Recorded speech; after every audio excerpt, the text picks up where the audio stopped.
voulais savoir comment ça vous est venu en fait l'idée de créer l'IRE faire lire. Enfin voilà, pourquoi, comment? Pourquoi, comment? Comment vraiment la création. Au début, dans les années 90, il y a eu une première montée du Front National. Et je me suis dit, qu'est-ce que je fais? Est-ce que je continue à râler devant ma télé? Visiblement, les concerts ne servent pas à grand-chose.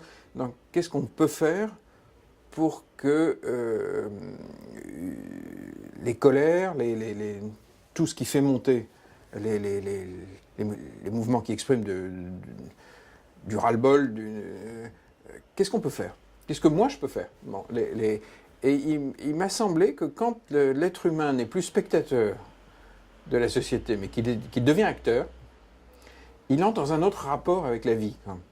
Et donc je me suis demandé comment on pouvait donner des outils à la population pour qu'elle se prenne en main, pour qu'elle règle elle-même ses propres difficultés. Et à ce moment-là, j'avais réuni plein de gens chez moi et on cherchait. Et puis à un moment, dans une réunion, quelqu'un a dit je connais des retraités qui, à Brest, transmettent le plaisir de la lecture dans des écoles. Et dans le cadre de cette réflexion, j'ai pris le train, j'ai été voir. C'était en 99. J'ai vu l'ancêtre de Lire et faire lire qui fonctionnait à Brest. Et j'ai vu qu'il y avait là des gens qui devenaient acteurs. Et puis, après, j'ai navigué un peu partout et j'ai rencontré la Ligue de l'enseignement, j'ai rencontré des gens de l'UNAF, des associations familiales, et puis on est parti dans l'extension d'une pratique qui était née à Brest. C'est pas né dans mon cerveau, c'est né sur le terrain. Et à ce moment-là, je me suis dit, tiens, on tient vraiment un outil pour fabriquer une nation de lecteurs. Et on va absolument gagner. C'est-à-dire que je me souviens plus du chiffre exact que vous m'avez donné dans l'heure. Vous êtes On est 140. Enfin, 140.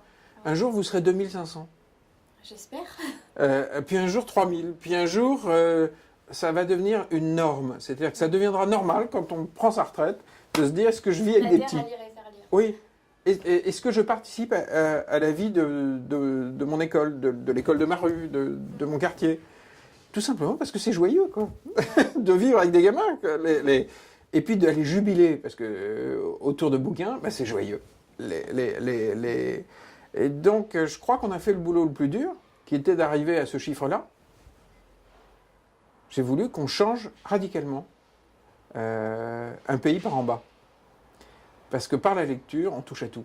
C'est-à-dire qu'on guérit les enfants de l'échec scolaire. Un gosse fou de lecture nullissime en classe, ça n'existe pas. Ça n'existe pas. Donc, on les vaccine contre l'exclusion, ce qui est considérable, en les aidant, ou plutôt en aidant l'école. On les remplit de mots. Or, on sait qu'il y a une corrélation entre le lexique et la violence. Donc, tous les gamins lecteurs donneront des adolescents remplis de mots, qui ils auront des rages, toutes les émotions normales, mais ils en feront quelque chose. Alors que quand un ado n'a pas de vocabulaire, la société est en danger, et lui-même est en danger. Est-ce que vous pensiez quand l'association a été créée en 99, qu'en 2014, là, on serait à peu près 14 000 bénévoles, je crois qu'il y a à peu près 8 000 structures. Est-ce que vous pensiez que ça allait prendre cette ampleur-là ou... Non, je pensais qu'on serait bien au-delà. Je pensais qu'on serait à 50 000. D'accord. Mais je suis mal né.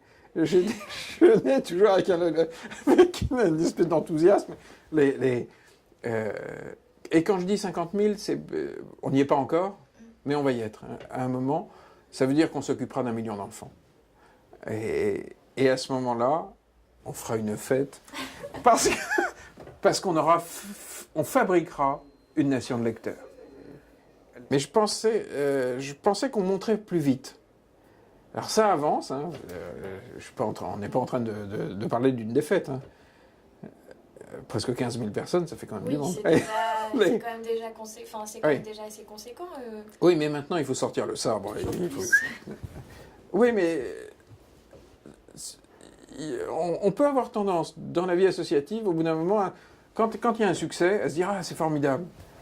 Non, faisons un triomphe. Pétons les plombs, quoi. Changeons le format. Et que tous les gens qui nous écoutent appellent leurs copains, j'insiste, leurs amants, et qu'on embarque, la société autour de l'école, quoi. Et puis je suis conscient aussi de quelque chose, c'est que plus ça grandit, moins ça appartient aux initiateurs. Et plus ça me fait plaisir. Ça veut dire que ça appartient réellement à la population. Ça y est. Quand il y a eu la grande réunion à Port-le-4, j'étais très touché. J'ai croisé 3 femmes dans un couloir qui se sont tournées vers moi et qui m'ont dit « Oh, monsieur Jardin, c'est bien que vous soyez là. On est très contente que vous souteniez Lire et faire lire. Ça nous touche beaucoup. » Elle n'avait aucune idée que je pouvais être à l'origine du truc et je me suis dit « C'est bon, ça veut dire que ça marche. » Ça veut dire que c'est à elle. Après, vous êtes quand même assez actif et quand même très investi pour Lire et faire lire. Enfin, moi, j'ai l'impression que quand on vous entend, même dans d'autres médias, vous en parlez, vous en faites toujours la promotion. Enfin, je veux dire, voilà, c'est toujours quelque chose que vous mettez en avant. C'est bien, au bout de 15 ans, d'être toujours aussi investi et pas de forcément passer la main. J'ai eu des coups de mou par moment. Oui, voilà, parce qu'après, 15 ans, c'est long. Vous disiez que... Enfin voilà, vous avez des ambitions très hautes justement pour créer cette nation de lecteurs. Est-ce que justement, enfin voilà, il n'y a pas d'essoufflement, il n'y a pas de... Il y a eu. C'est fini. Il y a eu, évidemment, j'ai eu mais comme tous les gens qui ont participé à cette aventure depuis l'origine. Hein, mais je pense qu'il faut aussi qu'on accepte les uns et les autres, dans Lire et faire lire, d'être des maillons. C'est-à-dire qu'on entreprend une œuvre qui est beaucoup plus grande que nous. La Ligue, elle sait ce que c'est que le très long terme. C'est aussi pour ça que j'étais emballé par l'engagement de la Ligue et de l'UNAF, parce que ce sont des organisations qui ne sont pas dans le coup médiatique et puis on s'en va. Elles savent gérer du très long terme. Or, on ne peut pas brasser profondément une société, même en 15 ans. Pour fabriquer une nation de lecteurs, il va nous falloir une bonne trentaine d'années, quoi. Donc chacun va le faire étape par étape, participera. Les bénévoles d'aujourd'hui, ensuite, auront des successeurs. Mais on aura fait une œuvre commune, collectivement. Chacun dans son coin, en lisant Le Chien bleu.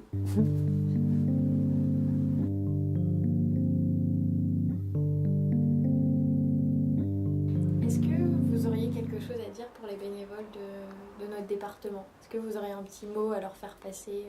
Oui. C'est une association. Et le mot est très fort. Ça dit qu'ils ne doivent pas tout attendre de vous. Nous sommes des associés dans une association. Ça veut dire qu'ils ont des compétences qui peuvent être complémentaires de ceux qui sont chargés d'animer Lire et faire lire. Mais nous ne sommes pas les patrons. Donc, prenez des initiatives de manière coordonnée pour que ça ne parte pas dans tous les sens, mais recrutez des gens par vous-même. Allez chercher des écoles. J'ai envie de leur dire ça. Soyez acteurs. Cette réussite sera la nôtre ou ne sera pas. Je dis ça parce que quand on entre dans une association, on peut avoir tendance à penser que les gens qui sont chargés de l'animer vont donner les instructions. Non, prenez des initiatives. Je n'ai été mandaté par personne pour faire ça. Ceux qui le font d'ailleurs, personne ne les a mandatés. Ils se sont auto-mandatés. Donc allez jusqu'au bout. Développez Lire et faire lire. Allez voir les maires. Secouez-leur les puces. Soyez acteurs. Et on vivra une grande époque. Parce que si dans un département, 150 personnes deviennent véritablement acteurs, ça peut changer absolument la face d'un département. Donc ne vous tenez pas en place.